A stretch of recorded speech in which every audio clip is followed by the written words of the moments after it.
Boba Fett may not have been the most badass character from the original Star Wars trilogy, but that hasn't kept him from growing into one of the most recognizable and famous characters from the franchise. Whether it was his stoic attitude or awesome armor, Boba Fett has become an icon that can be found on everything from cards to, delicates. Those aren't mine. But none of this keeps him from being a complete idiot.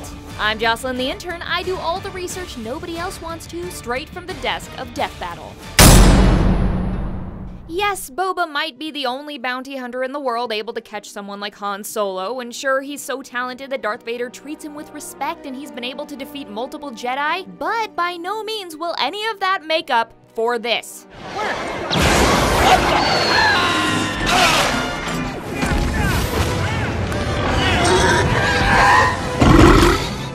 Not only does he get tossed overboard like a little bitch, he also screams like one too. Now, you might be thinking this is a goof. Everyone makes mistakes from time to time. Well, what if I told you this wasn't the only time he fell into that Sarlacc? Yep, believe it or not, Mr. Fett finds his way into the belly of this beast more than once. But for these stories, we need to go into the extended universe of Star Wars, which encompasses the whole story from the books, comics, games, and novelty glasses. Let's start our adventure on Tatooine, where this has just happened. Now, before we move forward onto Boba's great escape, which is pretty much just blowing himself up, let's slow down and learn a thing or two about Sarlaccs. These Earth anuses are semi-sentient beings which most space scientists believe to be primarily plant-based and are probably the worst death a person could ever suffer in any universe ever. No, seriously, it's horrible. Remember when Jabba the Hutt said it digests its victims for like 10,000 years? Well, that doesn't mean your dead body will simply be digested through the ages. Oh, no, no, no. You see, the Sarlacc actually keeps its victims alive by the fibrous vessels in its stomachs, which connect the poor bastards to the Sarlacc, making it nearly impossible to escape.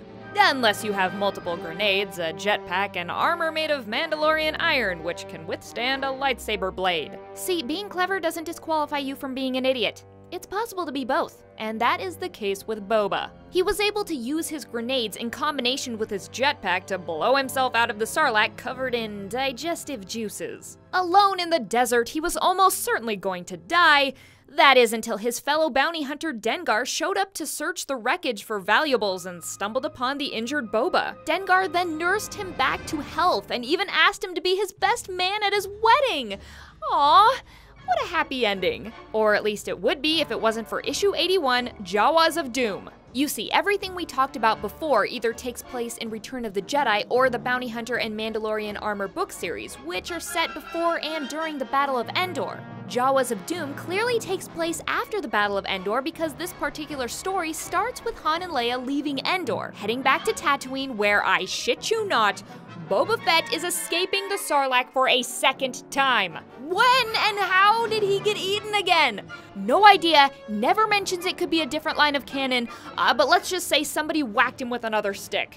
Boba, being the unstoppable bounty hunter that he is, escapes for a second time and then is immediately captured by Jawas who think he's a robot. Oh, also he has amnesia. How original! Luckily for Boba, these cute little dink-dinks had also stolen R2-D2 from the Millennium Falcon earlier that very day, and Han and Leia were in hot pursuit. Once Han and Leia catch up to the Jawas sandcrawler, they bust in and, to Han's surprise, stumble onto Boba Fett chilling with R2. Since Han is a nice dude, he attempts to help Boba escape, but right before they're about to jump out of the sandcrawler onto some speeder bikes, Boba gets all his memories back and tries to shoot Han. Obviously, that doesn't work, and Han and Leia take off with R2, leaving Boba on the sandcrawler, which, no joke, falls right into the Sarlacc pit, flinging Boba into that toothy maw for a third time.